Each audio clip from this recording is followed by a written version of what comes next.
سورہ المؤمنون آیت نمبر 51۔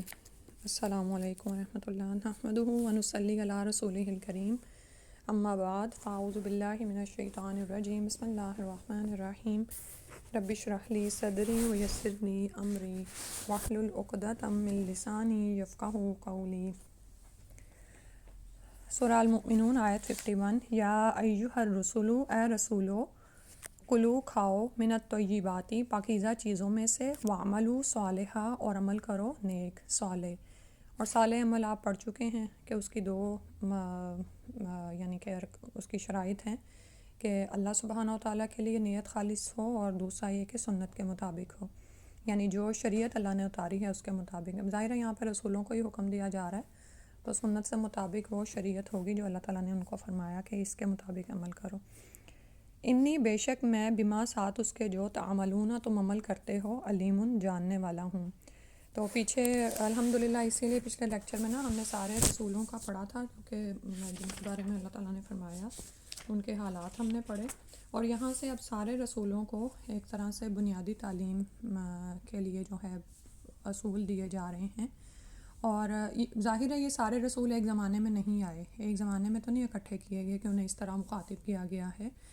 بلکہ یہ اس لحاظ سے ہے کہ تمام رسولوں کی تعلیم، اصولی تعلیم ایک ہی جیسی رہی، یعنی تمام رسولوں کو اللہ تعالیٰ نے یہ والے اصولی احکامات دیے تھے۔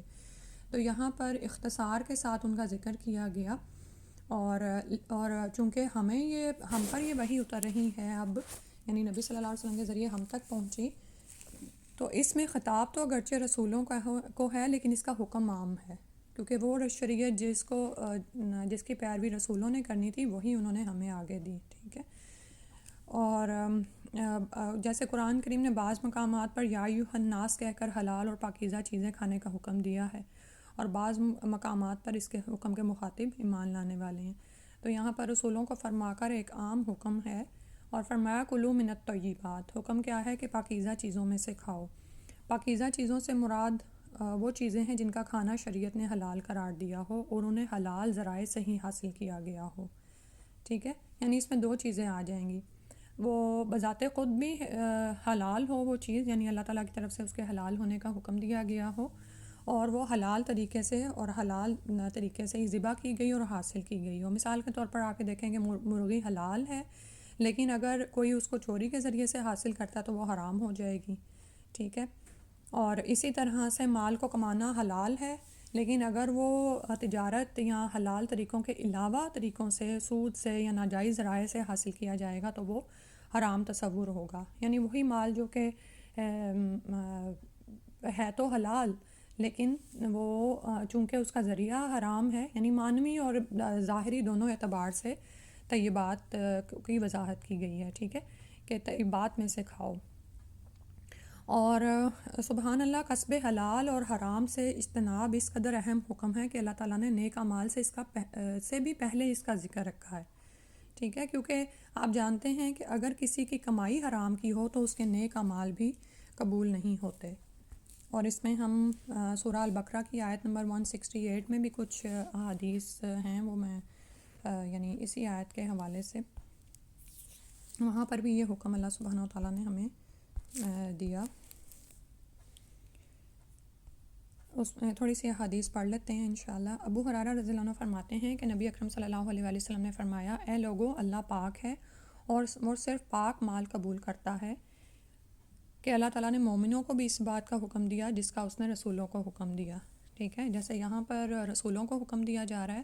اور سورہ البقرہ میں مومنوں کو یا ایھا الناس کہہ کر کہا گیا کہ کلوا مما فی الارض حلالا طیبا، ٹھیک ہے۔ اور ساتھ ہی آگے فرمایا ولا تتبعوا خطوات الشیطان انہ لکم عدو مبین، یعنی حلال کے علاوہ جو حرام کے سارے راستے ہیں وہ کیا ہیں؟ شیطان کے قدموں کی پیروی ہے، اور وہ تمہارا کھلا دشمن ہے۔ یعنی اس راہ پر آپ کو شیطان لگاتا ہے، نعوذ باللہ، کہ وہ پاکیزہ سے ہٹا کر آسان، سستے اور حرام راستوں کی طرف انسان کو نعوذ باللہ لے جاتا ہے، ٹھیک ہے۔ اور پھر یہ کہ حلال مال سے ہی دعا قبول ہوتی ہے۔ وہ حدیث آپ کو یاد ہوگی کہ آپ صلی اللہ علیہ وسلم نے ایسے شخص کا ذکر کیا جو لمبا سفر کر کے آیا ہو، اس کے بال پریشان اور خاک آلود ہوں، وہ اپنے ہاتھ آسمان کی طرف پھیلاتا ہے اور کہتا ہے، میرے پروردگار ہے، میرے پروردگار، جبکہ اس کا کھانا حرام، پینا حرام، لباس حرام، اور جس غذا سے اس کا جسم بنا ہے وہ بھی حرام ہے، تو پھر اس کی دعا کیسے قبول ہوگی؟ ٹھیک ہے، تو دعاؤں کی قبولیت کی راہ میں بعض اوقات کچھ رکاوٹیں ہوتی ہیں، انسان اس پر بھی توجہ کرے کہ گھر میں کیا کچھ چل رہا ہے. ٹھیک ہے، اور ظاہر ہے اللہ تعالیٰ اتقوا اللہ ما استطعتم. بعض اوقات یہ ہوتا ہے کہ کوئی عورت ہے یا کوئی ڈپینڈنٹ بندہ ہے جو کہ ایسی جگہ پھنس گیا ہے جہاں پہ اس کی تو خواہش نہیں ہے حرام کھانے کی یا حرام ذرائع میں پڑنے کی، لیکن اس کے جو اوپر والے ہیں وہ ان سارے کاموں میں انوالو ہیں، تو اس پر پھر کتنا تقویٰ ہے اور کتنا بچنا ہے، اتنا ہی جتنا اللہ تعالیٰ نے اس کو استطاعت دی ہے. ٹھیک ہے، یعنی اپنا معاملہ صاف رکھیں، اور اس میں بڑے اعتدال کی ضرورت ہوتی ہے. بعض اوقات کچھ لوگ نا، یعنی ہمیں یہ بات نہیں سمجھ آتی کہ ہم پر ہماری زندگی کی ذمہ داری ہے. بعض اوقات ہم اپنی زندگی کی ذمہ داریاں دوسروں پر ڈال دیتے ہیں، اور بعض اوقات دوسروں کی ذمہ داریاں بھی اپنے سر پر لے کر بیٹھے ہوتے ہیں. مثال کے طور پر اس کا مطلب یہ ہے کہ ہمیں پتہ ہے کہ ہمارے گھر میں یا نعوذ باللہ کہیں بھی آپ ہیں تو آپ کو پتہ ہے کہ وہاں پہ سورس حلال نہیں ہے، تھوڑا حرام بھی بیچ میں شامل ہے، تو ہم کہتے ہیں اب ہم کیا کریں، ہم تو اس میں پھنس گئے ہیں، تو ہم پھر اس میں ہی بہہ جاتے ہیں. نہیں، یہ نہیں ہے. آپ جس حد تک بچ سکتے ہیں آپ بچیں گے. اسی طرح بعض اوقات کیا ہوتا ہے کہ اب آپ جس حد تک بچ سکتے ہیں آپ بچیں گے، ٹھیک ہے، لیکن بعض اوقات ہم دوسروں کے لیے اتنے ہلکان ہو جاتے ہیں کہ ہاں یہ اب باز کیوں نہیں آ رہا ہے، یہ کیوں کر رہا ہے. ٹھیک ہے، تو اس کو بھی سمجھنا بہت ضروری ہے. تو جب بھی قرآن کے حکم اتریں تو ہم اس کو لے لیں گے اور اس پہ جس حد تک ہم عمل کر سکتے ہیں نا وہ ہم کریں گے. ٹھیک ہے، جابر رضی اللہ عنہ فرماتے ہیں کہ رسول اللہ صلی اللہ علیہ وسلم نے فرمایا وہ گوشت جو حرام مال سے پروان چڑھا ہے وہ جنت میں داخل نہ ہوگا، اور جو بھی گوشت حرام سے پروان چڑھا اس کے لیے جہنمی لائق تر ہے. ٹھیک ہے، عبداللہ بن مسعود کہتے ہیں کہ آپ صلی اللہ علیہ وسلم نے فرمایا جو شخص حرام مال کمائے اور پھر اس سے صدقہ کرے تو وہ صدقہ قبول نہیں ہوتا، اور اگر اس سے خرچ کرے تو اس میں برکت نہیں ہوتی. ٹھیک ہے، اور اس میں پھر وہی بات آتی ہے کہ جب کوئی واپس پلٹے حرام سے حلال کی طرف اور جو بھی اس نے حرام سے کمایا ہو تو پھر وہ نکال دے گا اپنے مال میں سے، اور یاد رکھے کہ وہ صدقہ نہیں ہوگا کیونکہ وہ حرام مال سے قبول نہیں ہوتا. ابو ہریرہ رضی اللہ عنہ کہتے ہیں کہ آپ صلی اللہ علیہ وسلم نے فرمایا اللہ تعالیٰ صرف پاکیزہ کمائی سے ہی صدقہ قبول کرتا ہے. ٹھیک ہے، تو آپ یہ دیکھیں کہ بظاہر دیکھنے میں نا جو حرام کا فائدہ ہے نا وہ جلدی ملنے والا ہوتا ہے لیکن عارضی ہوتا ہے اور انسان اسی دھوکے میں آ جاتا ہے. لیکن اس کے برعکس اللہ سبحانہ و تعالیٰ نے یہاں پر یہ جو ہمارے لیے نبی صلی اللہ علیہ وسلم نے حدیث بیان کی ہیں کہ حلال ہو سکتا ہے بعض اوقات کمانے میں مشکل ہو اور آپ کو دین پر استقامت اختیار کرنے کے لیے کوشش اور محنت کرنی پڑے، اور حلال سے جو ملنے والا ہے وہ بھی ہو سکتا ہے قلیل ہو. ٹھیک ہے، اور وہ مل بھی لیٹ رہا ہے لیکن اس میں ایسی برکت ہوگی اور پھر یہ کہ دلی طور پر بھی اتنا اطمینان اور سکون ہوگا کہ دنیا میں ہی آپ یعنی انسان کا دل اس پر ثابت ہو جاتا ہے، اور اسی طرح آخرت میں تو فائدہ ہے ہی اس کا. ٹھیک ہے، اور پھر نعمان بن بشیر کی ایک حدیث ہے کہ وہ کہتے ہیں میں نے رسول اللہ صلی اللہ علیہ وسلم کو یوں کہتے سنا کہ حلال بھی واضح ہے اور حرام بھی، اور ان دونوں کے درمیان کچھ چیزیں مشتبہ ہیں یعنی شک والی ہیں جنہیں اکثر لوگ نہیں جانتے. اب جو شخص ان مشتبہ چیزوں سے بچا رہا اس نے اپنے دین اور عزت کو بچا لیا، اور جو مشتبہ چیزوں میں پڑ گیا اس کی مثال اس چرواہے کی سی ہے جو کسی کی رکھ کے گرد اپنے جانوروں کو چراتا ہے. یعنی اس کی جو چراگاہ ہے نا اس کے قریب قریب چلا جاتا ہے اپنے جانور لے کر، قریب ہے کہ وہ رکھ میں جا گھسیں. سن لو ہر بادشاہ کی ایک رکھ ہوتی ہے، سن لو اللہ کی رکھ اس کی زمین میں حرام کردہ چیزیں ہیں. یا بخاری کتاب الایمان کی یہ حدیث ہے. یعنی پاس بھی نہیں جانا چاہیے. جب آپ کو کسی شک و شبہ والی چیز کا پتہ ہے تو اس کے پاس نہ جائیں، ایسا نہ ہو کہ آپ اس میں پڑ جائیں. ٹھیک ہے، کیونکہ دنیا سجی ہوئی ہے ایسی زینت سے اور ان سب چیزوں سے، اور حلال اور حرام کے تصور کو واضح ہونا اور یہ تمام چیزیں بہت ضروری ہیں. اس کی وجہ کیا ہے کہ آپ جانتے ہیں کہ قیامت کی ایک نشانی یہ بھی ہے کہ جیسے سود بہت زیادہ ہو جائے گا، یعنی ہر معاملے کو پہنچے گا نعوذ باللہ من ذالک، اور اسی طرح یعنی حرام کی طرف آپ دیکھیں کہ نت نئے طریقے مال کمانے کے نکل آئے ہیں کہ جن میں سے حلال اور حرام کو نکالنا مشکل ہو جاتا ہے. ٹھیک ہے، اور جب آپ ان لوگوں کی بات سنتے ہیں نا تو آپ شک میں پڑ جاتے ہیں کہ نہیں میں بھی ٹھیک ہی کہہ رہا ہے، یہ حلال ذریعہ ہی ہو کمائی کا. تو اس کے لیے ضروری ہے کہ انسان پورا علم حاصل کرے، اور جو بنیادی تعلیمات دی گئی ہیں نا کہ یعنی مال چوری، غصب اور دھوکہ دہی سے حاصل نہ کیا جائے، ایسا مال نہ ہو جس میں دوسرے کو نقصان پہنچ رہا ہو، ٹھیک ہے، یعنی سٹہ بازی، یہ جو جوا ہے اور اس طرح کی جو بھی ایسے طریقے ہیں، اور اس کی اب نا بڑی کول فارمز نکل آئی ہوئی ہیں کہ لوگ سمجھتے ہیں اچھا کھیل ہی تو ہے، تو لیکن ان سے بچنا ضروری ہے، ان میں شک ہے تو ان کو چھوڑ دیں، ان کے پاس بھی نہ جائیں، ایسا نہ ہو کہ پھر وہ جب آپ اس سے مال کمائیں اور وہ جلدی ملے تو آپ اس میں ہی پڑ جائیں، نعوذ باللہ۔ اور بھی اس میں بے شمار احادیث ہیں جو آپ کے پاس ہیں، وہ بھی انشاءاللہ پڑھیے گا۔ اللہ سبحانہ تعالیٰ ہم پر رحم فرمائے اور ہمیں حلال کھانے کی، کمانے کی توفیق عطا فرما دیں۔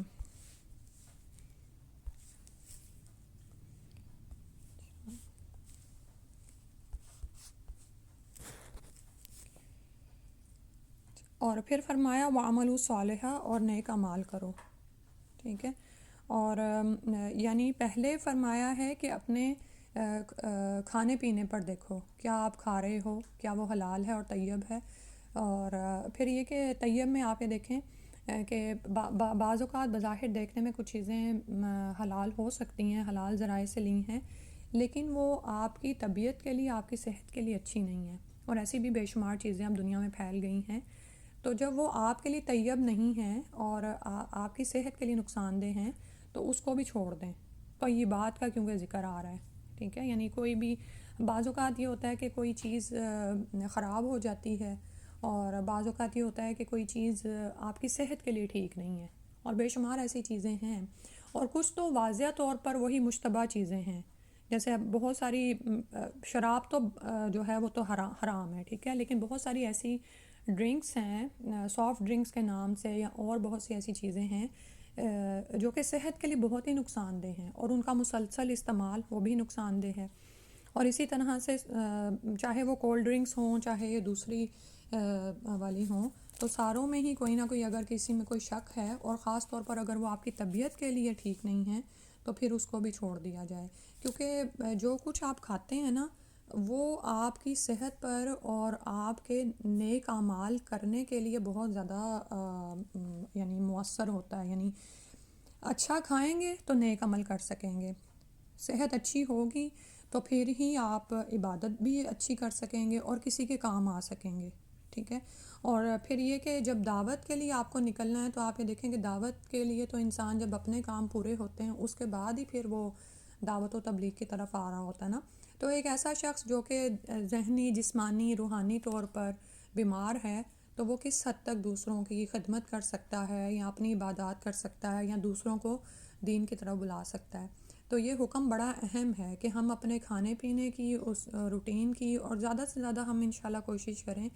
کہ سنت کھانے کی طرف آ جائیں، جیسے پیچھے آپ یہ دیکھیں کہ کتنی زیادہ مسنون چیزیں، اور زیتون کا وہ جو ہم نے پڑھا تھا وہ ساری چیزیں پیچھے گزری ہیں، اور پھر یہ کہ وَعْمَلُوا صَالِحًا، اب یہ جو کھانا پینا ہے یہ بھی کس لیے ہے، یعنی صرف یہ نہیں کہ دنیا میں مزے اڑانے کے لیے، بلکہ کھائے انسان اور پھر نیک اعمال کرے، اللہ کا شکر بجا لائے، اور فرمایا انی بما تعملون علیم، اللہ تعالیٰ دیکھ رہے ہیں جو کچھ بھی تم کرتے ہو، میں خوب جانتا ہوں، یعنی سب کے لیے کہا جا رہا ہے کہ اگر کسی نے جیسے حلال حرام سے بات شروع ہوئی ہے تو قصب حلال میں اگر حرام کی آمیزش کی تو وہ بھی اللہ تعالیٰ جانتے ہیں، اسی طرح اعمال کا، اعمال صالح کے جیسے میں نے بتایا بظاہر دیکھنے میں دو لوگ ایک ہی جیسا عمل کر رہے ہوتے ہیں، لیکن کس کے عمل میں اللہ کی رضامندی اور خلوص کتنا شامل ہے، اور کون ریاکاری کے لیے کر رہا ہے، ٹھیک ہے، تو یہ فرمایا کہ جو کچھ تم کر رہے ہو اللہ سبحانہ تعالیٰ اس کو خوب جانتے ہیں، اور پھر اسی طرح اگر انبیاء کا ذکر ہے، جیسے یا ایھا رسول سے بات شروع ہو رہی ہے، تو اس میں پھر وہی بات ہے کہ وَعْمَلُوا صَالِحًا، اور اس کے بعد جب آپ دعوت و تبلیغ کے لیے نکلتے ہیں تو وہ بھی اللہ سبحانہ تعالیٰ جانتے ہیں کہ رسولوں نے کس حد تک حق تبلیغ ادا کر دیا، اور ہم کیا کر رہے ہیں ان کی پیروی میں۔ پھر اگلی آیت ہے وَإِنَّ، اور بے شک اُمَّتُکُم، تمہاری امت، یہ تمہاری امت، امتٌ واحدہ، ایک ہی امت ہے، وَأَنَا رَبُّکُم، اور میں تمہارا رب ہوں، فَاتَّقُون، پس ڈرو مجھ سے، یعنی ایک ہی امت ہے، ایک ہی شریعت ہے، امت سے مراد ایسا گروہ ہے جو ہم عقیدہ اور ہم خیال ہو، اور یہاں پر امت سے مراد انبیاء اور رسول کی جماعت بھی ہو سکتی ہے کیونکہ رکوع کا آغاز وہاں سے ہو رہا ہے، اور ان کے ساتھ ان کے ایمان لانے والے بھی، اور یہ پوری کی پوری جماعت متحد العقیدہ تھی، یعنی ایک ہی امت تھی، امتوں واحدہ، ان سب کی اصولی تعلیم اور اصولی عقائد ایک ہی جیسے رہے۔ اور وہ کیا ہیں کہ سب سے پہلے انہوں نے وحدانیت کا درس دیا کہ اللہ تعالیٰ ہی ہر چیز کا خالق اور مالک ہے، اور وہی اس بات کا مستحق ہے کہ اس کی عبادت کی جائے، ٹھیک ہے، یعنی توحید الوہیت، اور یعنی وہی الہ ہے اور وہی خالق مالک ہے، اور اس کی ذات و صفات اور عبادات میں کسی دوسرے کو شریک نہ کیا جائے، ٹھیک ہے۔ اب یہ دیکھیں کہ اس میں کچھ چیزیں مشرکین مکہ مانتے تھے لیکن کچھ کا انکار کر دیتے تھے، تو یہ پوری توحید کا جو کنسیپٹ ہے نا وہ انسان کے سامنے واضح ہونا چاہیے کہ اللہ تعالیٰ ہی خالق اور مالک ہے اور وہی عبادت کا مستحق ہے، اور اس کی ذات و صفات، اس کے اختیارات میں کسی کو شریک نہ کیا جائے۔ 3 باتیں آ گئیں۔ اسی طرح رسولوں نے جو آ کر تعلیم دی وہ کیا تھی کہ دنیا دارالامتحان ہے، مرنے کے بعد ہر انسان کو دوبارہ زندہ کیا جائے گا، اس سے اللہ کے حضور پیش کیا جائے گا، دنیا میں جو وہ اعمال کرتا رہا اس کے متعلق اس سے باز پرس ہوگی، اچھے اعمال کا اچھا بدلہ، برے اعمال کا برا بدلہ دیا جائے گا، وَأَنَا رَبُّكُمْ، اور میں ہی تمہارا رب ہوں، فَاتَّقُونِ، تو صرف اللہ ہی سے ڈرو، ٹھیک ہے، جو عمل تم کر رہے ہو اللہ سے ڈرتے ہوئے کرو۔ اسی طرح جیسے پچھلی آیت میں آیا کہ حرام سے مکمل طور پر اجتناب کیا جائے، کسی بھی صورت میں دوسروں کے حقوق یا اموال پر ڈاکہ نہ ڈالا جائے، ٹھیک ہے، یعنی کوئی بھی ایسا معاملہ جس میں آپ کو لگتا ہے کہ آپ کسی دوسرے کا حق غصب کر رہے ہیں تو وہ پھر حرام کے ذریعے ہی آپ حاصل کر رہے ہیں اس کو، ٹھیک ہے۔ یہ 3 باتیں ہو گئیں۔ اس کے علاوہ چوتھی بات بھی پیچھے جو آئی کہ نیک اعمال بجا لائے جائیں، تو یہ 4 باتیں ایسی ہیں جو اصولی نوعیت کی ہیں اور ان کا حکم ہر نبی کو دیا جاتا رہا، اور انہی باتوں کا نام دین ہے۔ اور یہاں پر لیکن اس کے علاوہ جو جزئی احکامات ہیں آپ کے ذہن میں آ رہا ہوگا، تو وہ دراصل کیا ہیں کہ اصولی نہیں ہیں، بنیادی اصول نہیں ہیں، وہ جزیات ہیں ہر ایک کی شریعت یا دین کی، اور اس میں فرق ہے۔ ہم دیکھتے ہیں کہ انبیاء کی شریعتوں میں اختلاف بھی رہا ہے، لیکن امت دراصل وہ چیز ہوتی ہے جس کا یہاں پر ذکر کیا گیا کہ جو ایک عقیدے، ایک ہی خیال کی ہو، اور وہ ساری ہی امت ہوتی ہے۔ پھر فَتَقَطَّعُوا أَمْرَهُمْ بَيْنَهُمْ، اب پھر بتایا جا رہا ہے کہ لوگوں نے کیا کیا، تو کاٹ لیا انہوں نے اپنے معاملے کو، بینہم آپس میں، یعنی اپنا دین، اپنا معاملہ ٹکڑے ٹکڑے کر دیا، زبوراً ٹکڑے ٹکڑے کر دیا، کلو حزبن، ہر فریق یا گروہ، بیما لدیہم، ساتھ اس کے جو ان کے پاس ہے، فرحون، خوش ہونے والے ہیں۔ تو دین کی اصولی باتیں، جو دین میں چند موٹی موٹی باتیں شامل ہیں، سب ایک ہی تھیں، اور ہر نبی اصول دین وہی پیش کرتا رہا، لیکن لوگوں نے کیا کیا کہ انہی اصول دین میں اختلاف کر کے سینکڑوں فرقے بنا ڈالے، ٹھیک ہے، یعنی شریعتوں میں اختلاف ہے۔ اس کے علاوہ جیسے آپ کو جیسے ہمارے ہاں کسی کام کو کرنے کے لیے میں بھی آپ کو 2 طریقے بھی ملیں، لیکن بنیادی جو اصولی تعلیم ہے نا وہ ایک ہی ہے، لیکن لوگوں نے کیا کیا کہ اس بنیادی اصولی تعلیم میں بھی اختلافات کیے اور سینکڑوں فرقے بنا ڈالے۔ اسی لیے آپ دیکھتے ہیں کہ دنیا میں بے شمار مذاہب ہیں اس وقت۔ مثلاً پہلی شرک ہم نے توحید کے بارے میں پیچھے پڑھا، تو شیطان نے شرک کی 20ویں نئی راہیں ایجاد کیں اور لوگوں کو اس پر ڈال دیا، اور ہم دیکھتے ہیں کہ اگر مشرکین مکہ نے بتوں کو الہ بنایا ہوا تھا، تو اہل کتاب جو ہیں وہ انبیاء کو ہی الہ بنا لیتے تھے، ٹھیک ہے، یعنی اور کسی نے فرشتوں کو ہی اللہ کی اولاد قرار دے دیا۔ کچھ لوگوں نے یہ عقیدہ نکالا کہ اللہ سبحانہ وتعالیٰ نعوذ باللہ لوگوں کے اندر حلول کر جاتے ہیں، یعنی اللہ تعالیٰ نعوذ باللہ جسم کی صورت میں زمین پر آتے ہیں، اور پھر ایک نور کا جو کانسیپٹ ہے وہ، اور پھر عالم الغیب اور حاضر ناظر ہونے کو تسلیم کیا گیا، یعنی لوگوں نے یہ کہا کہ بہت ساری ہستیاں اللہ کے علاوہ بھی نعوذ باللہ عالم الغیب ہیں اور حاضر اور ناظر ہیں، اور پھر یعنی مختلف طرح کی چیزیں پوجی گئیں، یعنی لوگوں نے نفع نقصان کو پتھروں، درختوں، مویشیوں، ستاروں، جن بھوتوں، آستانوں سے وابستہ کر دیا، اور یہ آپ کو یہاں پر یہ جو ہیلووین کا کانسیپٹ ہے سارا، یہ جنوں بھوتوں کے پیچھے بھی لوگ یعنی نعوذ باللہ، اور ان کے آگے پھر سر تسلیم خم کرنے لگے، انہی سے مرادیں مانگنے لگے، تو توحید میں اس طرح سے بگاڑ پیدا کیا۔ دوسرا ہم نے پیچھے پڑھا کہ اللہ سبحانہ تعالیٰ نے آخرت پر ایمان کا حکم دیا، تو لوگوں نے آخرت کے بارے میں بھی مختلف عقائد نکالے، کچھ لوگوں نے تو دوبارہ جی اٹھنے سے انکار کر دیا، جیسے مشرکین مکہ کہتے تھے کہ جیسے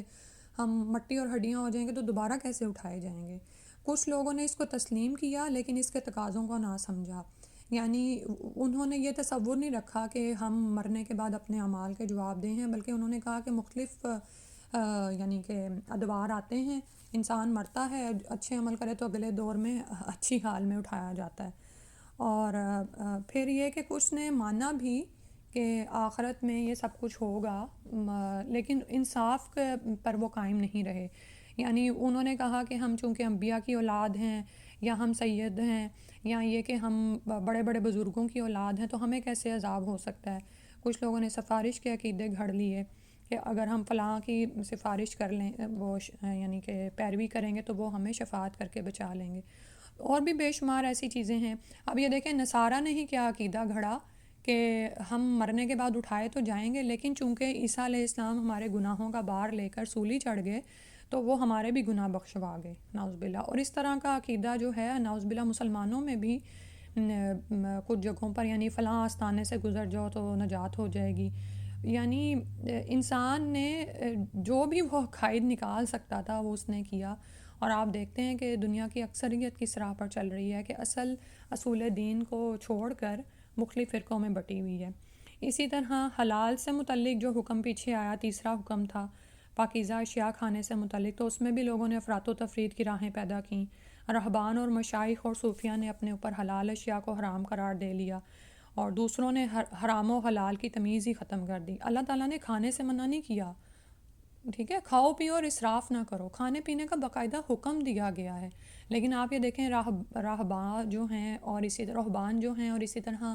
یہ جو صوفیزم کے نام پر جنگلوں میں نکل جاتے ہیں، اور پھر اور بھی اس طرح کے لوگ، وہ کیا کرتے ہیں، کھانے پینے کو ہی اپنے اوپر حرام کر لیتے ہیں کہ کھائیں پیئیں گے تو پھر ہماری روح کا تعلق رب سے استوار نہیں ہو سکے گا۔ تو یہ ساری وہ چیزیں جو انہوں نے خود ہی اپنے اوپر لازم کر لیں، اور کچھ لوگ بالکل ہی دوسری زیادتی کی طرف چلے گئے کہ اللہ کی رکھ میں ہی پاؤں رکھ دیا، یعنی کہ نعوذ باللہ انہوں نے سود جیسی حرام چیزوں کو حلال کر لیا، حالانکہ اس کو ساری شریعتوں میں حرام قرار دیا جاتا رہا ہے۔ اور اس میں آپ یہ دیکھیں کہ سود کے علاوہ جو اس وقت جو یہ ساری ڈرگز ہیں اور نشہ ہے، اور یہ بھی یہاں پر ان ملکوں میں یعنی کسی حد تک جہاں جہاں پہ بھی، حالانکہ اتنے نقصانات ہیں اس کے اور واضح طور پر ان حکومتوں کو نظر آتے ہیں، لیکن انہوں نے اس کو حلال کیا ہوا ہے، ٹھیک ہے۔ تو اور اسی طرح عمل صالح کی شک بھی کیا ہے کہ اس میں بھی بہت زیادہ فرقہ بازی ہوئی، یعنی کہ اصولی احکامات کو مسخ کر دیا گیا، بدعات میں لوگ پڑ گئے، اور بدعات کے علاوہ جیسے مشرکین مکہ کے ہاں کیا تھا کہ جو دین ان کا رائج تھا وہ اس کو کیوں اس طرح لگے ہوئے تھے، کیونکہ اس دین کی پیروی میں ان کی سیاسی یعنی سیاسی اقتدار اسی میں پوشیدہ تھا ان کا، ٹھیک ہے۔ یعنی وہ جو انہوں نے مکہ میں اپنا رکھ رکھاؤ اور ایک سیاسی برتری قائم کی ہوئی تھی نا، وہ اس دین کی وجہ سے ہی تو تھی۔ وہ مکہ کے وہ خانہ کعبہ کے وہ بنے ہوئے تھے متولی، اور مختلف فرقوں کا ایک ایک بت وہاں پر انہوں نے رکھا ہوا تھا، اور پھر یہ کہ جس طرح سے ان کو نذرانے اور چڑھاوے آتے تھے، یعنی دنیاوی مال و دولت کمانے کے لیے بھی عمل صالح میں بہت ساری وہ یعنی کہ بدعات تیار کر لی گئیں، ٹھیک ہے۔ اور یعنی کہ ایون یہ کہ حج کے ارکان ہی آپ یہ دیکھ لیں کہ لات و عزیٰ کی وہ ان کی باقاعدہ جیسے کہا جاتا ہے نا کہ جیسے ہمیں تو جو ہم کرتے ہیں اللہ کے لیے سب کچھ کر رہے ہوتے ہیں، لیکن وہ ان بتوں کا بھی دیدار کرتے تھے، زیارت کرتے تھے، ان کا بھی نام پکارتے تھے نعوذ باللہ۔ اور نماز کے طریقے ان کے کیا تھے، تالیاں پیٹنا، سیٹیاں بجانا، اور یہ سب کچھ۔ اسی طرح ایسا ہی دین جو ہے نعوذ باللہ مسلمانوں میں بھی نعوذ باللہ عام ہوا ہے کہ آستانوں پر جا کر ڈھول پیٹے جاتے ہیں اور یہ سب کچھ، اور اس کو جو یا کسی شخصیت کے لیے باقاعدہ وہ کیا نذرانے پیش کیے جاتے ہیں، اور حتیٰ کہ نبی صلی اللہ علیہ وسلم کے ساتھ جیسے افراط و تفرید کا معاملہ ہوا، اللہ سبحانہ تعالیٰ رحم فرما دے۔ تو یعنی اب یہاں پر سوچنے کی بات ہے، فتقطعوا، اللہ تعالیٰ فرما رہے ہیں امرہم بینہم زبورا، اور پھر یہ کہ کل حزب بما لدیہم فارحون، جس گروہ کے پاس جو پہنچا وہ اس پر ہی راضی ہو گیا، وہ اسی کو ہی اصل دین سمجھ رہا ہے، اور وہ کسی دوسرے کی سننا پسند نہیں کرتا۔ اور اس میں آپ اس طرح بھی آپ یہ دیکھ سکتے ہیں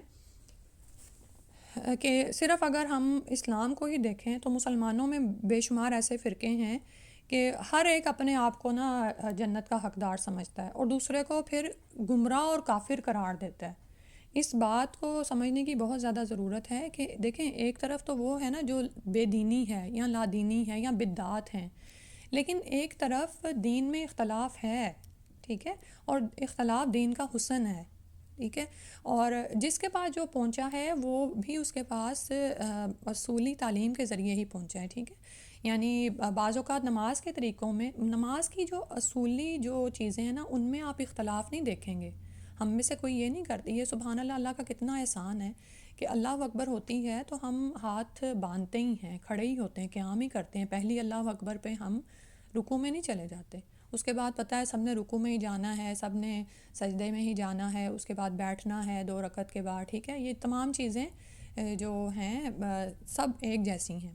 لیکن کوئی رفع یدین کرتا ہے، کوئی آمین اونچا یا آہستہ پڑھتا ہے، کوئی بسم اللہ بلند پڑھتا ہے، کوئی ہر رکعت میں بسم اللہ پڑھتا ہے، یا جو بھی یہ چھوٹے چھوٹے اختلافات ہیں، اس کی بنا پر آپ کسی کو گمراہ یا کافر نہیں قرار دیں گے، ٹھیک ہے. جیسے ابھی اگلے ہی دن ایک جو ہے آپ جانتے ہی ہوں گے کہ مکہ میں جب جمعے کی اذان ہوتی ہے نا تو وہاں پر فوراً ہی وہ پھر فرض اس کے خطیب جو ہے نا خطبہ شروع کر دیتے ہیں. لیکن اب جو لوگ سنتے پڑھتے ہیں وہ پوچھتے ہیں کہ پھر کس وقت پڑھیں نا. تو دوسرا فرقہ اس کو کہنے لگا کہ یہ لوگ کیوں لوگوں کو گمراہ کر رہے ہیں نا. تو میں نے پھر ان کو سمجھانے کی یہی کوشش کری تھی کہ ان باتوں پر آپ ایک دوسرے کو گمراہ نہیں کہیں گے، ٹھیک ہے. گمراہی یہ ہے کہ آپ نے اصولی دین کو چھوڑ کر بدعات میں آپ پڑ گئے ہیں، ٹھیک ہے. تو کیونکہ معاملہ کیا ہے کہ ہم میں سے جو بھی تھوڑا بہت علم حاصل کر لیتا ہے نا وہ کیا کرتا ہے، وہ اسی پہ ہی راضی ہے، ٹھیک ہے. اگر کسی کو اللہ نے مال دیا ہے اور وہ دوسروں کو کھلا پلا سکتا ہے تو اس نے یہی حدیث پکڑ لی کہ بس ایک ہی حدیث پکڑ لی کہ لوگوں کو کھلانا ثواب کا کام ہے، ٹھیک ہے. اب اس میں پھر دوسروں کو حقیر گردانے کہ دیکھو میں تو اللہ کی راہ میں اتنا مال لگاتی ہوں، فلاں دعوتیں کرتی ہوں، فلاں کھلاتی ہوں. یا کوئی ایک دوسرا شخص ہے، اس کو وہ تہجد پڑھتا ہے یا وہ نمازوں کی پوری پابندی کرتا ہے، نمازیں یعنی وہ زیادہ پڑھتا ہے، یہ فرض سے بھی زیادہ نوافل بھی پڑھتا ہے،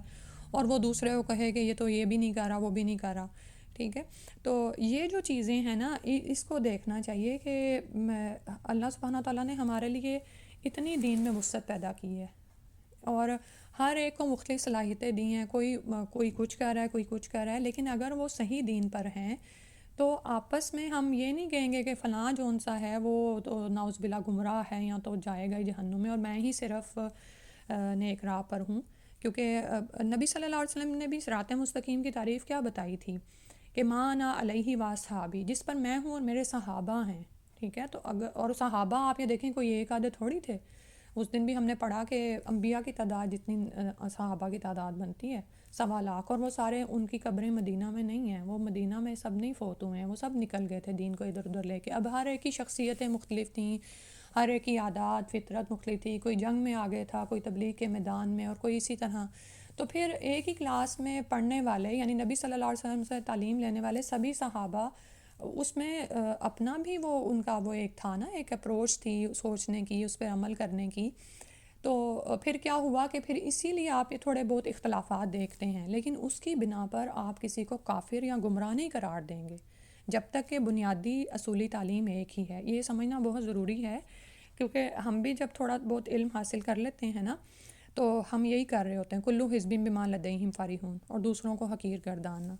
اللہ سبحانہ و تعالیٰ بہترین سمجھ کی توفیق عطا فرما دے. فذرہم فی غمراتہم حتی حین، اب اللہ تعالیٰ نے فرمایا تو چھوڑ دو ان کو ان کی غفلت میں، حتی حین ایک مدت تک وہ پڑے رہیں. اور یہاں پر جو غمرہ ہے وہ جہالت اور گمراہی کے لیے آیا ہے. بیسیکلی غمرہ ایسا پانی ہوتا ہے جس میں انسان ڈوب سکے، یعنی اتنا پانی ہو کہ وہ ڈوب جائے. اب دیکھیں جب انسان کسی جگہ پہ ڈوب جائے نعوذ باللہ تو پھر اس کو کچھ بھی نظر نہیں آتا، اس کو کچھ سمجھ نہیں آتی. تو فرمایا کہ دراصل یہ اپنی ہی جہالت میں اتنے ڈوبے ہوئے ہیں کہ یہ اب سنیں گے نہیں. آپ کے جیسے آتا نا سورہ البقرہ میں گزرا تھا کہ پھر ان کے دلوں کانوں اور پر مہر لگ گئی اور آنکھوں پر پردہ پڑ گیا. تو یہ ان لوگوں کے لیے فرمایا جا رہا ہے جو پیچھے گزرے نا، کہ ہر کوئی اپنے اپنے فرقے کی بات ہے، یا کوئی بدعات میں پڑا تو وہ اسی میں ہی راضی ہے کہ میں تو بڑی ٹھیک چیز پر ہوں، یا اس طرح باقی بھی دیکھ سکتے ہیں۔ تو اللہ تعالیٰ نے کیا کہا کہ ایسے لوگوں کو پھر چھوڑ دو یہاں تک کہ ایک مدت تک، کیونکہ کچھ ایسے متعصب اور ہٹ دھرم لوگ ہوتے ہیں جو راہ راست کی طرف آنا پسند نہیں کرتے۔ آپ ان کو اصل دین سے جوڑ رہے ہیں لیکن وہ اپنے حال میں مست اور مگن ہیں، وہ اصل توحید سے نہیں جڑتے ہیں، انہوں نے جو توحید میں کوئی ملاوٹ یا وہ کیا ہوا ہے وہ اسی پہ ہی رہتے ہیں۔ تو پھر کیا کریں؟ اب نبی صلی اللہ علیہ وسلم کو اور انبیاء کو یعنی یہی حکم دیا گیا کہ پھر، اور ہمارے لیے بھی وہی ہے،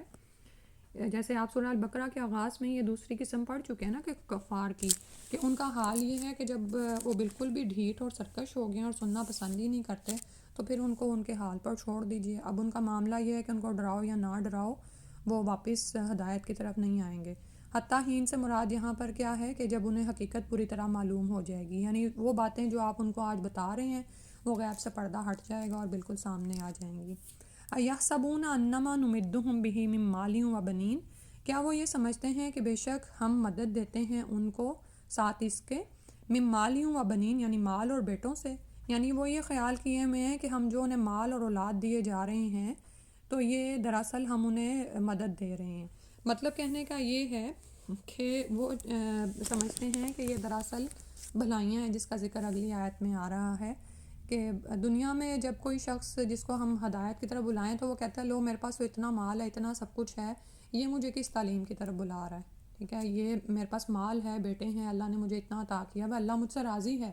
جو مہلت اس کو ملی ہوئی ہوتی ہے وہ اس کو سمجھتا ہے کہ اللہ تعالیٰ مجھ سے راضی ہے۔ اور پیچھے جو غمرہ آیا نا اس میں بھی آپ یہ دیکھیں کہ وہ لوگ اپنی سرکشی میں، اپنے ہی خیالات میں ایسے ڈوبے ہوئے ہوتے ہیں، اپنے علم پر اتنے نازاں ہوتے ہیں۔ اس سے بھی پچھلی آیت میں آپ یہ دیکھیں نا کلو حزب بما لدیہم فرحون،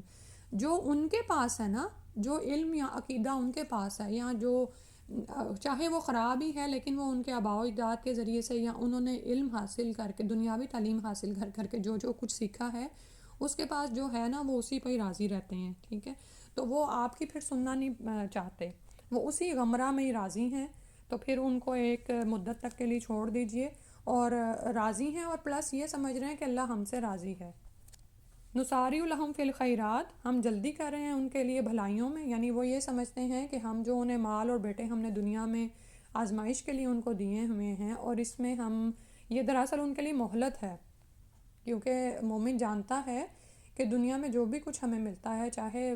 تنگی ہے یا خوشحالی ہے، یہ سب آزمائشیں ہیں، لیکن ایک ایسے دنیا میں پڑے ہوئے کا کیا حال ہے کہ وہ یہ سمجھتا ہے، دنیا پرست انسان یہ سمجھتا ہے کہ دنیا میں اللہ تعالیٰ نے دیا ہے تو آخرت میں بھی دے گا اور اللہ مجھ سے راضی ہے،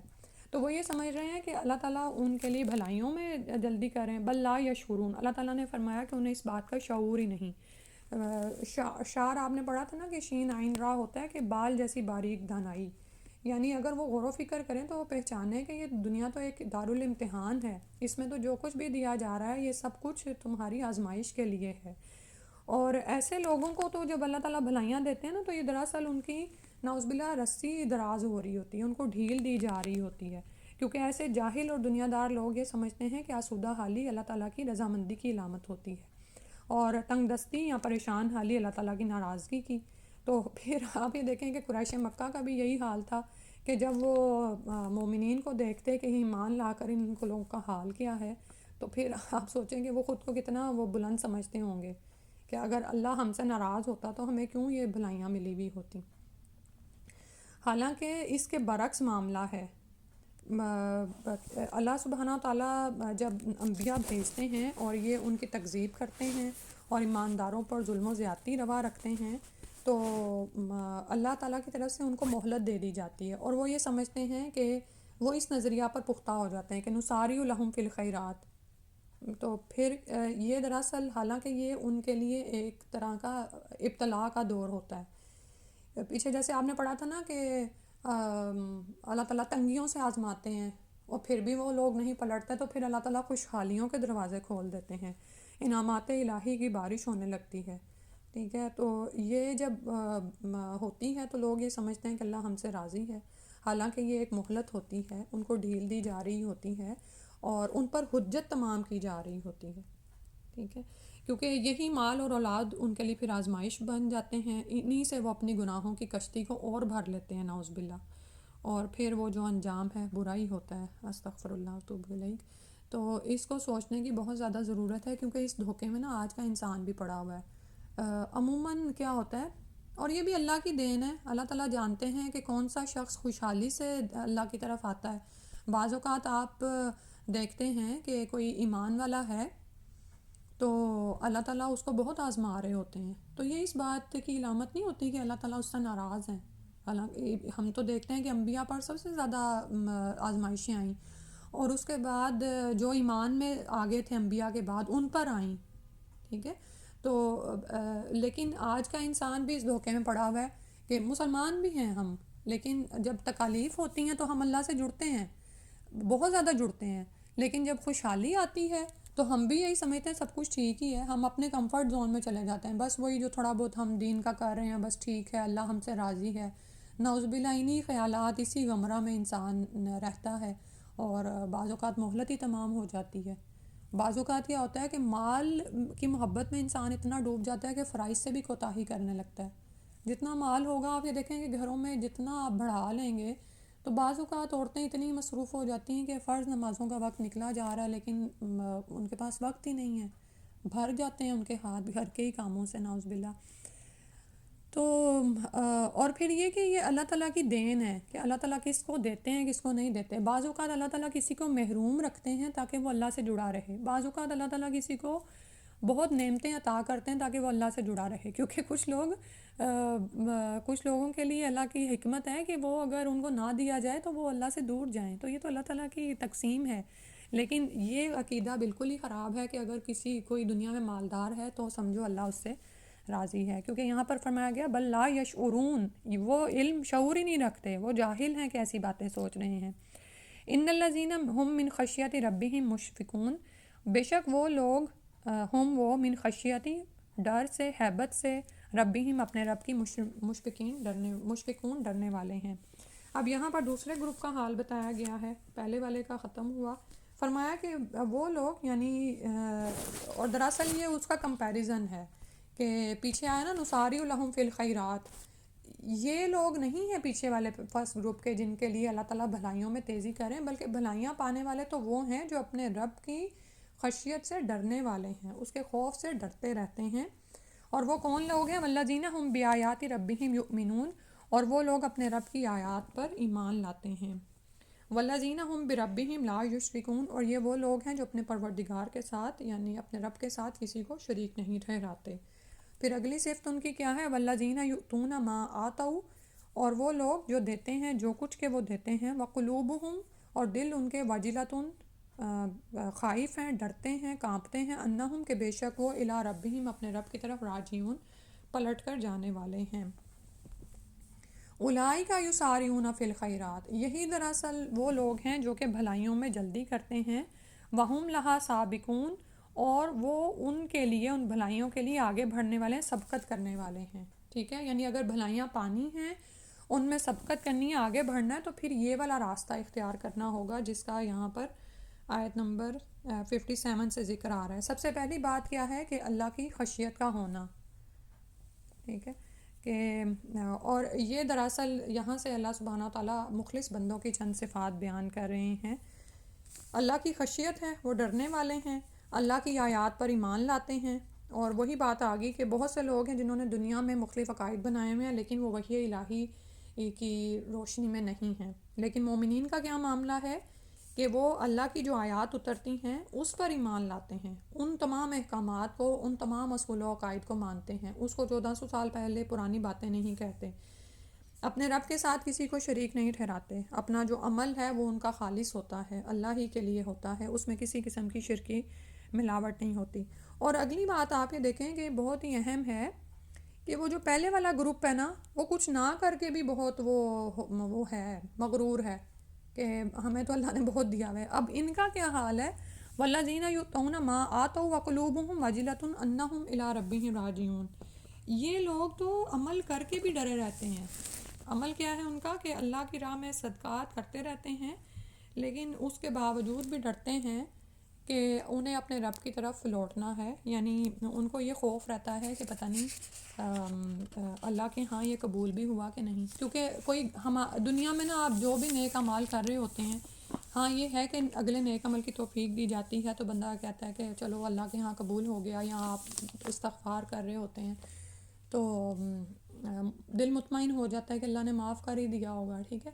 تو لیکن ہمارے پاس کوئی گارنٹی تو نہیں ہے نا کہ ہم کوئی نیک عمل کریں اور اس پر متکبر ہو جائیں کہ اللہ تعالیٰ کے ہاں قبول ہو گیا. کوئی صدقہ ہے، کوئی خیرات ہے، اور بعض اوقات تو کیا ہوتا ہے کہ اتنے بڑے بڑے صدقات کر کے دوبارہ وہ یاد آ رہا ہوتا ہے، اور نعوذ باللہ بعض اوقات انسان دوسروں پر احسان دھر کے اس نیکی کو ضائع کر دیتا ہے،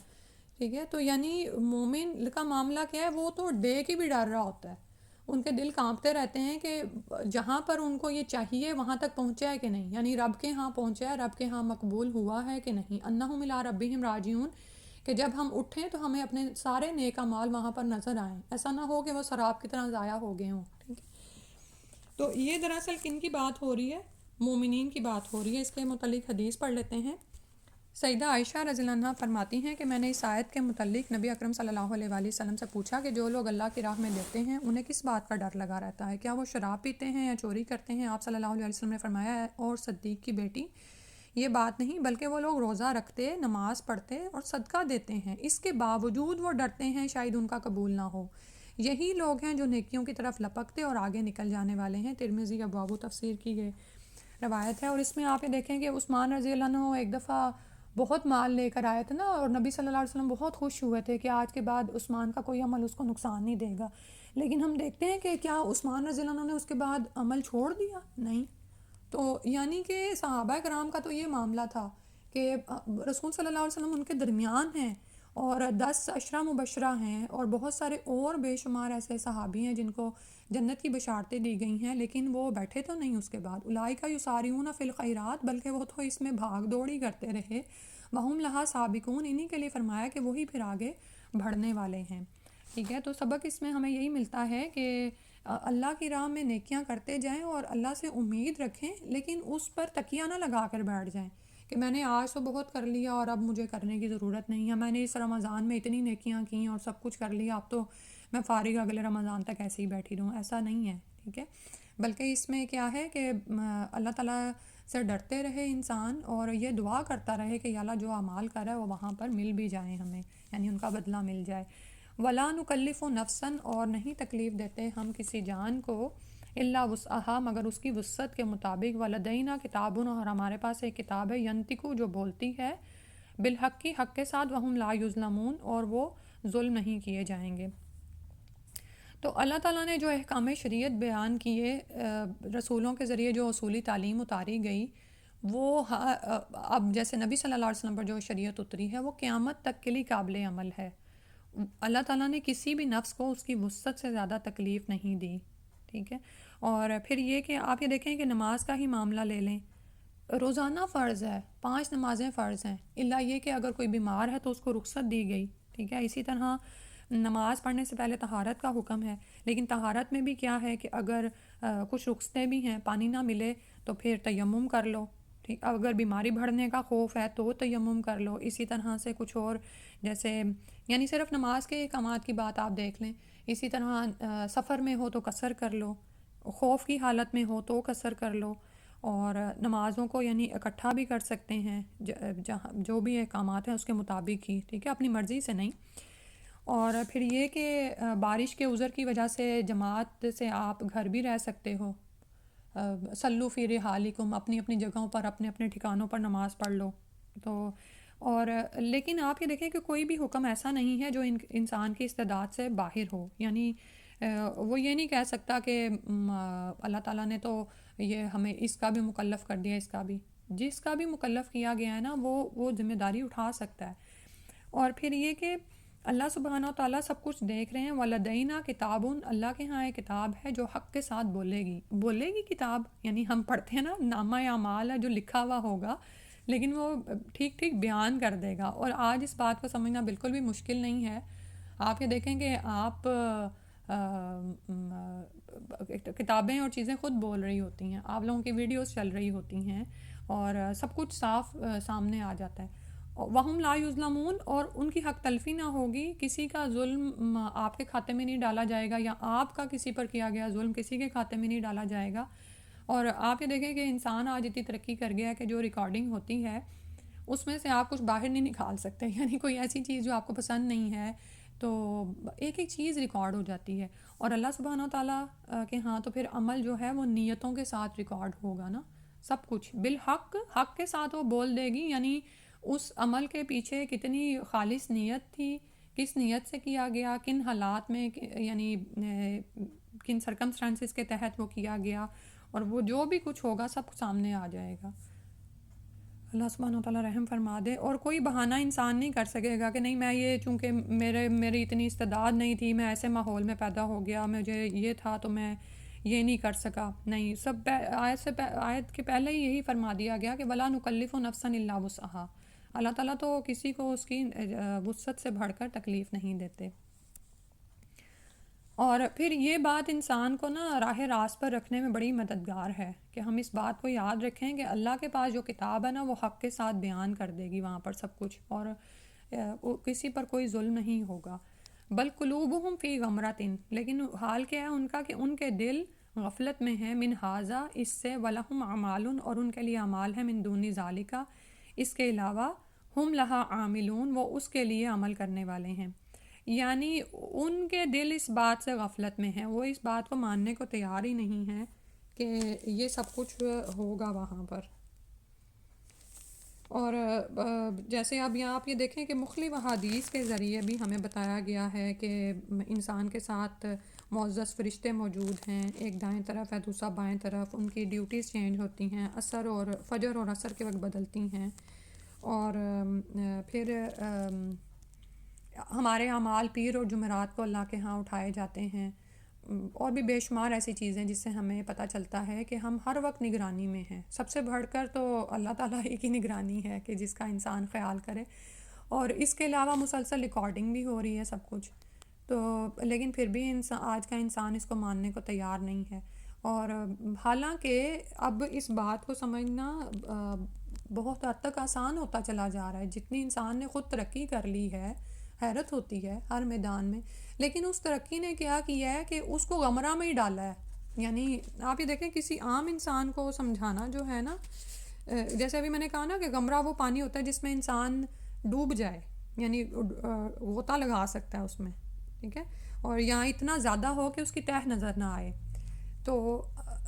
دنیا میں بھی کیا حال ہے کہ ایک عام انسان کو توحید کی بات سمجھانا یا عام فہم مثالوں سے سمجھانا آسان ہے، لیکن یہ جو تھنک ٹینکس ہیں نا دنیا کے، جو ترقی بڑی کر گئے ہیں، لوگ سائنس میں ترقی کر گئے ہیں، زراعت میں، صنعت و حرفت میں، کسی بھی میدان میں، ہر میدان میں انسان نے بہت ترقی کی ہے، لیکن بجائے یہ کہ وہ اللہ کی معرفت حاصل کرتا، ان کے دل غمرہ میں ہی چلے گئے، وہ اپنے آپ کو کوئی ایسی چیز سمجھتے ہیں کہ یعنی ہم سے بڑھ کر بھی کوئی علم والا ہے، اور یہی آج کا جو ہے نا الہ ہے، یہ مادیت پرستی اور اپنا علم، اور یہ جو نفسانی خواہشات ہیں، یعنی کہ وہی بات ہے نا کہ جس شخص نے اللہ کو چھوڑ کر اپنی نفسانی خواہش کو ہی الہ بنا لیا کہ میرے سے بڑھ کر بھی کوئی چیز ہے اور میں اب سب کچھ کر سکتا ہوں، میں یہ بھی لے لوں، تو میں کہہ رہی تھی کہ کسی عام انسان کو سمجھانا شاید آپ کے لیے آسان ہو، لیکن ایسے لوگوں کے لیے مشکل ہو جاتا ہے، حالانکہ یہ خود ہی بہت ترقی کر چکے ہیں، اور یہ جانتے ہیں کہ جب انسان، اور ان کو پہچاننا چاہیے اس بات کو کہ جب انسان اس حد تک ترقی کر گیا ہے تو خالق کیا ہوں گے نا، یعنی ہمارے خالق کی پھر کیا معرفت ہے کہ اللہ نے اپنی مخلوق کو اتنی ترقی دے دی، اپنی مخلوق کو ایسا دماغ دے دیا، لیکن ان کا حال کیا ہے کہ وَلَهُمْ أَعْمَالٌ مِّن دُونِ ذَلِكَ، وہ دنیا کے کاموں میں ایسے مگن اور منہمک ہیں کہ وہ اسی میں لگے ہیں، ہم لہا عاملون، اسی میں آگے بڑھتے چلے جا رہے ہیں، ٹھیک ہے، انسان اپنے آپ کو اتنی کوئی بڑی چیز سمجھتا ہے اب، اور آگے سے آگے ترقی پر ترقی کرتا چلا جا رہا ہے، اور اللہ سے دور ہی ہٹتا چلا جا رہا ہے کہ اسے اس نامہ اعمال کا خیال تک نہیں آتا، اسے آخرت کی باز پرس کا خیال تک نہیں آتا، جس کا پیچھے ذکر آیا کہ اللہ کے ہاں ایک کتاب ہے جو ان کے یہ تمام اعمال کو لکھ رہی ہے۔ پھر حال کیا ہوگا اگلی آیت میں فرمایا حتیٰ اذا اخذنا مترفیہم، یہاں تک کہ جب پکڑتے ہیں ہم اس کے خوشحال لوگوں کو، یعنی وہ لوگ جو سمجھ رہے ہیں نا، اب پیچھے سے وہ یاد کریں نا وہ جس گروپ کا حال بتایا گیا تھا کہ اللہ تعالیٰ ان کو بھلائیاں بہت دے رہے ہیں، وہ سمجھ رہے ہیں بھلائیاں ہیں، حالانکہ وہ مہلت ہے. تو پھر جب اللہ تعالیٰ ان ایلیٹ کلاس لوگوں کو پکڑتے ہیں بالعذاب عذاب کے ساتھ، اذا ہم یجأرون، تو تبھی وہ ڈکارتے ہیں، بے قرار ہو جاتے ہیں، چیخنا چلانا شروع کر دیتے ہیں. اور یہ جو یجأرون ہے نا، یہ جیسے ڈکارنے کا لفظ آ رہا نا جیسے میرے پاس، تو جیسے گائے کہیں پھنس جائے یا کوئی بہت زیادہ درد اور تکلیف میں شدت سے جب چیخ مارے نا، تو اس کے لیے آتا ہے. اور دنیا میں بھی آپ نے کبھی ایسی کوئی چیخ سنی ہوگی تو دل کانپ جاتا ہے ایک دم سے. بعض اوقات آپ کسی خاص طور پر، یعنی کہ میں تو کہتی ہوں ہسپتال میں یا ویسے، تو یعنی کہ ایسی چیخیں کہ کبھی انسان اس منظر کو بھول نہیں سکتا. بعض اوقات آپ کسی شخص کو اتنے عذاب اور تکلیف میں دیکھتے ہیں دنیا میں ہی، اور ویسے وہ چیخ چلا رہا ہوتا ہے کہ دل کانپ کے رہ جاتا ہے. تو اللہ تعالیٰ نے اس کے لیے آیا ہے کہ اذا ہم یجأرون، کہ جب وہ یہ خوشحال لوگ پکڑے جاتے ہیں نا، تو واویلا اور چیخو پکار کرنے شروع ہو جاتے ہیں. ٹھیک ہے. اور یہ کون سے لوگ ہیں؟ وہی جنہوں نے نبیوں کو جھٹلایا، انہیں ایذائیں پہنچائیں، نہ صرف خود حق کی راہ سے رکے بلکہ لوگوں کو بھی اللہ کی راہ سے روکا. اور جب عذاب آ جاتا ہے تو پھر تو چیخنے چلانے اور فریادیں کرنے کا کوئی موقع ہی نہیں باقی رہتا. اللہ کے عذاب سے انہیں کوئی بھی نہیں بچا سکتا. تو فرمایا جائے گا لا تجأروا اليوم، آج تم نہ چلاؤ، نہ ڈکارو، انکم، بے شک تم، منا، ہم سے، لا تنصرون، مدد نہیں دیے جاؤ گے. یعنی آج تمہاری کچھ سنوائی نہیں ہوگی، تمہیں جو کچھ دنیا میں مہلت دینی تھی دی جا چکی، اور اس کے ساتھ ساتھ جو کچھ تمہیں ہدایت کی باتیں پہنچانی تھی وہ پہنچا دی گئیں، لیکن تم نے وہاں پر سنا ہی نہیں، تو آج چلاؤ نہیں، مدد نہیں دیے جاؤ گے. فرمایا قد کانت آیاتی تتلا علیکم، تحقیق تھیں میری آیات تم پر پڑھی جاتی، فکنتم علی اعقابکم، تو تم تھے اپنی ایڑیوں پر، تنکسون، تم پھر جاتے تھے. تو یہ جو ان پر عذاب آیا یہ ان کے اعمال ہی کی وجہ سے تھا. اللہ تعالیٰ نے تو ان پر حجت تمام کی، ان پر آیات پڑھی گئیں، لیکن وہ تو اللہ کی آیات کو، نصیحت کی باتوں کو، برے انجام کی باتوں کو سننا پسند ہی نہیں کرتے تھے. تو اب جب عذاب آ گیا تو پھر چیخنے چلانے کا کیا فائدہ. اور پھر یہ کہ فَكُنْتُمْ عَلَىٰ أَعْقَابِكُمْ تَنْكِصُونَ، یعنی دنیا میں آپ یہ دیکھیں کہ نعوذ باللہ بعض اوقات انسان اتنا ڈھیٹ ہو اور نافرمان ہو جاتا ہے کہ اپنے ہی فائدے کی، اپنی ہی نصیحت کی بات کو نہیں سنتا، ایڑیوں کے بل پلٹتا ہے کہ یہ تو پتہ نہیں کیا چیز بتا رہا ہے، میں تو خود ہی بڑا عالم فاضل ہوں. مستکبرین، تکبر کرتے ہوئے. اور یہ جو ابھی بتایا نا کہ انسان دوسروں کی نصیحت کو کیوں نہیں سنتا ہے، اس کی ایک بڑی جو اس کی وجہ ہے تکبر ہوتی ہے، کہ خود کو بڑی چیز سمجھتے ہوئے. بھی ساتھ اس کے، اب بھی یہاں پر جو ہے قرآن کے لیے بھی آ سکتا ہے کہ اس کلام سے تم تکبر کرتے تھے، آیات الہی کو سننا گوارا نہیں کرتے تھے، تکبر سے منہ پھیر کر چلے جاتے تھے. سامرن، رات کو افسانہ گوئی کرنے والے، یعنی قرآن کو چھوڑ کر اس سے تکبر کرتے ہوئے تم راتوں کو فضول گوئیوں میں مشغول رہتے تھے، رات کو کہانیاں سنتے تھے. تہجرون، تم بےہودہ بکتے تھے. اور یعنی یہ بھی ہو سکتا ہے کہ اپنے گھمنڈ میں، اپنے تکبر میں تم میری آیتوں کو افسانے سمجھتے اور بکواس کیا کرتے تھے. اور دوسرا یہ بھی بات ہے کہ یعنی اس کے مقابلے میں تم اپنی جو باتیں تھیں ان کو بڑی اہمیت دیتے تھے. ٹھیک ہے، آیات الہی کو تو سننا بھی گوارا نہیں کرتے تھے، اس سے منہ پھیر کر چلے جاتے تھے. تو اسی لیے اب ان تمام چیزوں میں پڑ گئے. ٹھیک ہے. اور سامرن کا مطلب ہوتا ہے رات کے وقت انسان جب فارغ ہو کے نا آپس میں مل بیٹھتا ہے اور کسی نہ کسی خوش گپیوں میں مشغول ہو جاتا ہے، کسی کی کہانیاں دہراتا ہے. اور تہجرون یعنی بےہودہ باتیں کرنا، یا جو بھی رات کے وقت، دونوں اس کے یہاں پر آپ تفسیر کر سکتے ہیں. کہ ایک تو یہ کہ قرآن کے ساتھ تکبر کرتے تھے، انبیاء نے جو باتیں، جو آیات الہی ان کو پڑھ کر سنائی جاتی تھیں ان کو حقیر گردانتے، ان سے منہ پھیر کر چلے جاتے، اور قرآن کے متعلق یعنی کہ اور آیتوں کو نعوذ باللہ افسانے سمجھتے اور بکواس کیا کرتے تھے اس کے بارے میں. اور اس کو ایسے چھوڑ کر چلے جاتے جیسے یعنی بے نیازی اور لاپرواہی سے، جیسے کوئی محمل سی باتیں یا قصے میں سنا رہا ہو. اور دوسرا اس کا مطلب یہ بھی ہے کہ قرآن کے مقابلے میں وہ اپنی ہی باتوں کو زیادہ اہمیت دیتے تھے. ٹھیک ہے. تو ہم اپنا کردار دیکھیں دنیا میں، اور اوورآل بھی آپ یہ دنیا میں دیکھیں کہ قرآن کے ساتھ ہمارا سلوک کیا ہے. ٹھیک ہے، اور دینی تعلیم حاصل کرنے کے بارے میں ہمارا رویہ کیا ہے، اور اسی طرح سے جو ہم خود کچھ کر رہے ہیں نا وہی ہم اپنی نسلوں کو دے رہے ہیں، تو اپنی نسلوں کے لیے بھی ہمارا درد کتنا ہے، اور قرآن کے ساتھ ہمارا کیا حال ہے کہ ہم زیادہ سے زیادہ کیا کرتے ہیں، اس کی تجوید کو بہتر بنا لیں گے یا اس کو حفظ کر لیں گے، لیکن اس کو ہم ہدایت کی کتاب کے طور پر لینا اور اس میں غور و فکر اور تدبر کرنا اور اس پہ مال وقت اور صلاحیت لگانا کس حد تک کر رہے ہیں۔ اور کوئی ہمیں قرآن پڑھنے کو کہے نا تو ہم تھک جاتے ہیں جلدی، آدھا گھنٹہ پڑھ لیا، بڑا غور و فکر کر لیا، لیکن اس کے بعد اگر ہمیں کوئی بیہودہ گوئی کی طرف بلائے، کوئی افسانے ہوں، کوئی ٹک ٹاک شروع ہو جائے، اور اب تو وہ دیکھیں، اب پہلے زمانے میں تو یہ ہوتا تھا نا کہ لوگ مل جل کے چلو ایک ٹی وی پر بیٹھے ہوئے ہوتے تھے، اس سے پہلے یہ جس زمانے کی بات ہو رہی ہے، قریش مکہ کیا کرتے تھے، رات کو اکٹھے ہوئے تو چوپال میں بیٹھ گئے اور سارے دن کی کہانیاں جو بھی افسانہ گوئیاں تھیں ایک دوسرے سے سنائیں، ٹھیک ہے، ان چیزوں کو اہمیت دے رہے ہیں، اور آج کے پھر اس کے بعد کیا ہوا ہمارے ہاں، جیسے یہی فیملی ٹائم ہوتا تھا کہ ہر کوئی اپنے اپنے کام سے واپس آیا ہے، تو جی سارا دن بڑی محنت کی ہے، اب کس میں مصروف ہیں، انٹرٹینمنٹ میں، کوئی بھی ڈرامہ چل رہا ہے، کوئی فلم چل رہی ہے، کوئی قصے کہانیاں ہیں وہ چل رہی ہیں، اور ان کو ہم بڑی اہمیت دیتے ہیں، خواہ وہ گھنٹے گھنٹے پر محیط ہو، چاہے 3 4 گھنٹے کا کوئی ڈرامہ ہے یا کوئی فلم وغیرہ ہے، لیکن اس کے برعکس قرآن کے ساتھ ہمارا معاملہ کیا ہے، اس کو ہم کتنی دیر کے لیے یعنی کہ پڑھتے ہیں، سمجھتے ہیں، سمجھاتے ہیں، یا اپنا فیملی ٹائم ہمارا قرآن پر ہوتا ہے کہ ہم قرآن کے بارے میں آپس میں ایک دوسرے سے بات کریں، یا یہ دیکھیں نا آپ، یہ جو ڈیلی گھر میں حدیث کا پڑھنا ہے، یا ایٹ لیسٹ ہفتے میں ایک ہی دن، یہ کتنے گھروں میں اب یہ موجود ہے یہ بات کہ آپس میں قرآن پر یعنی کہ غور و فکر کیا جائے، ایک دوسرے سے سنی جائے، اور تو فرمایا افلم یدبر القول، کیا انہوں نے غور نہیں کیا کلام میں یعنی قرآن میں، ام جاءہم ما لم یأتی آباءہم الاولین، یا ان کے پاس نہیں آیا جو ان کے ام جاءہم، یا آیا ان کے پاس معلم جو نہیں، یاتی آیا آباءہم ان کے آباء و اجداد کے پاس، الاولین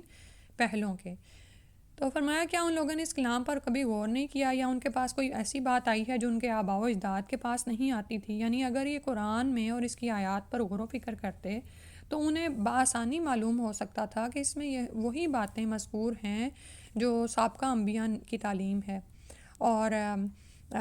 یہ کوئی نئی تعلیم تو ہے ہی نہیں، ٹھیک ہے، تو لیکن کیا ہے کہ وہ دنیا میں ایسے پڑ گئے کہ اس کی طرف غور و فکر ہی نہیں کرتے،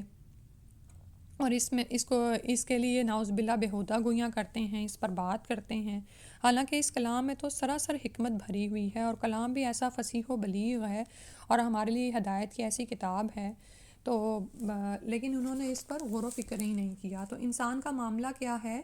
کہ وہ سن تو لیتا ہے کہ اچھا یہ ہماری کتاب ہے، اللہ تعالیٰ نے اتاری ہے اور اس میں ہدایت کی باتیں ہیں، لیکن سوچنے کی بات ہے کہ وہ کتنا غور و فکر کرتا ہے، غور و فکر کرے گا تو ہی نصیحت حاصل کرے گا نا۔ دیکھ لیتے ہیں رکو کہاں تک جا رہے ہیں۔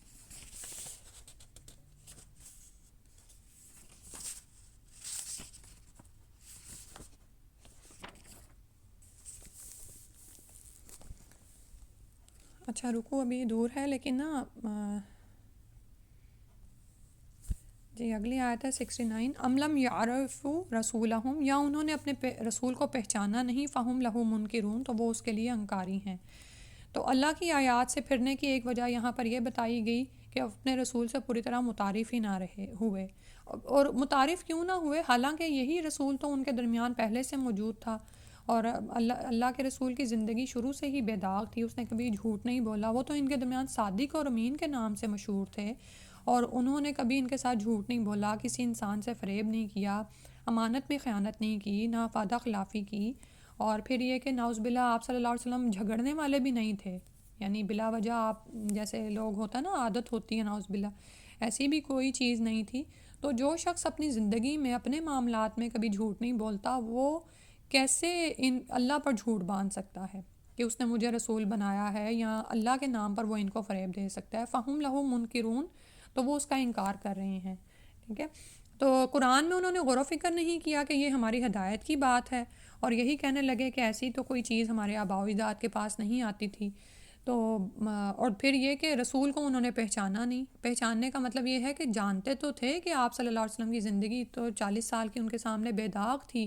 لیکن اب بس جب حق کو ماننا نہیں تھا تو رسول کی رسالت کا بھی انکار کر دیا. ام یقولون بہ جنہ، اور کہنے کیا لگے، یا وہ کہتے ہیں کہ اس کے ساتھ جنون ہے، بل جاءہم، بلکہ وہ لایا ہے ان کے پاس، بالحقی حق کو، و اکثرہم، اور ان کی اکثریت، للحقی حق کے لیے، کارہون ناپسند کرنے والی ہے، یعنی اس سے کراہیت کرنے والی ہے. تو تیسری وجہ یہاں پر ایک یہ بتائی گئی، یعنی کہ یہ لوگ اپنے رسول کو جنہ یعنی دیوانہ سمجھ رہے ہیں. یہ سمجھ رہے ہیں کہ اس کو کوئی جنون ہے اور اس کی باتوں کو جنون سمجھ کر ہی اہمیت نہیں دے رہے. ٹھیک ہے. اور آپ یہ دیکھیں کہ جب یہ سیرت میں ہم پڑھتے ہیں نا کہ جب دعوت توحید کا چرچا عام ہونے لگا تو سرداران قریش کو بڑی فکر ہوئی تھی، اور اس دعوت کو روکنے کے لیے وہ مشورے کی خاطر ولید بن مغیرہ کے پاس جمع ہوئے تھے، اور وہ سمجھدار آدمی تھا. تو اس سلسلے میں اس نے کہا کہ سب اپنی اپنی تجاویز پیش کرو. تو ان تجاویز میں ایک سردار نے یہ تجویز بھی پیش کی کہ ہم لوگوں کو کہیں گے کہ وہ تو ایک مجنون آدمی ہے. یہ سن کر ولید بن مغیرہ کہنے لگا کہ اللہ کی قسم وہ دیوانہ نہیں ہے، ہم نے دیوانوں کو بارہا دیکھا ہے، اس کے اندر نہ تو دیوانوں جیسی دم گھٹنے کی کیفیت ہے، نہ الٹی سیدھی حرکتیں کرتا ہے، اور نہ ہی ان جیسی بہکی بہکی باتیں ہیں. تو لیکن مسئلہ کیا تھا ان کے ساتھ کہ جب انہوں نے حق کو ٹھکرا دیا تو ان باتوں پر غور و فکر ہی نہیں کیا، اور جب کوئی ان کو بات نہیں سوجی دلیل کے میدان میں تو نعوذ باللہ پھر کیا کہتے تھے کہ اس کو کوئی جنون لاحق ہو گیا، یہ پاگل ہو گیا جو ایسی باتیں کرتا ہے. تو اللہ تعالیٰ نے فرمایا بلکہ ان کے پاس حق آیا ہے، لیکن اکثریت کیا ہے کہ حق ماننے کو تیار نہیں ہوتی. ٹھیک ہے. کیونکہ جو دعوت رسول پیش کر رہا ہے وہ تو حق اور درست ہے، لیکن ان کا مسئلہ کیا ہے کہ انہیں سچی بات سے چڑ ہو گئی تھی، اور پھر یہ کہ اس بات کو قبول کرنے سے ان کے ذاتی مفادات پر زد پڑتی تھی، اور وہ ایک طرح کی ضد میں آ گئے تھے، تعصب تھا، ہٹ دھرمی تھی، جس کی بنا پر وہ ان باتوں کو قبول کرنے سے انکاری تھے. آیت نمبر 70 تک کی ہے انشاءاللہ. جزاک اللہ خیر. میں تلاوت چلا دیتی ہوں، آپ سن لیں، نہیں تو بعد میں بھی دیکھ لیجیے گا.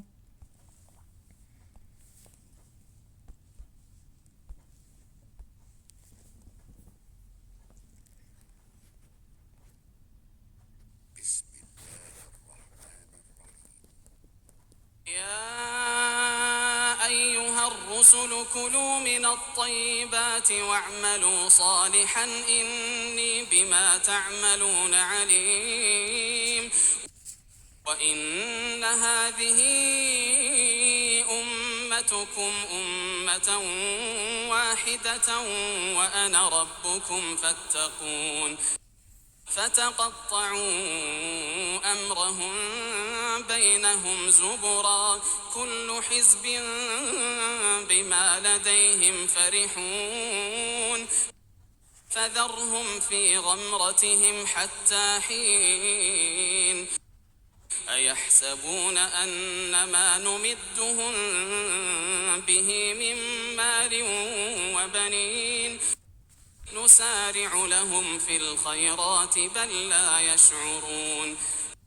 إن الذين هم من خشية ربهم مشفقون والذين هم بآيات ربهم يؤمنون والذين هم بربهم لا يشركون والذين يؤتون ما آتوا وقلوبهم وجلة أنهم إلى ربهم راجعون. أولئك يسارعون في الخيرات وهم لها سابقون. ولا نكلف نفسا إلا وسعها ولدينا كتاب ينطق بالحق وهم لا يظلمون. بل قلوبهم في غمرة من هذا ولهم أعمال من دون ذلك هم لها عاملون. حتى إذا أخذنا مترفيهم بالعذاب إذا هم يجأرون لا تجأروا اليوم إنكم منا لا تنصرون قد كانت آياتي تتلى عليكم فكنتم على أعقابكم تنكصون مستكبرين به سامرا تهجرون أفلم يدبروا القول أم جاءهم ما لم يأت آباءهم الأولين أم لم يعرفوا رسولهم فهم له منكرون أم يقولون به جنة بل جاءهم بالحق وأكثرهم للحق كارهون ولو سبحانك اللهم وبحمدك أشهد أن لا إله إلا أنت أستغفرك وأتوب إليك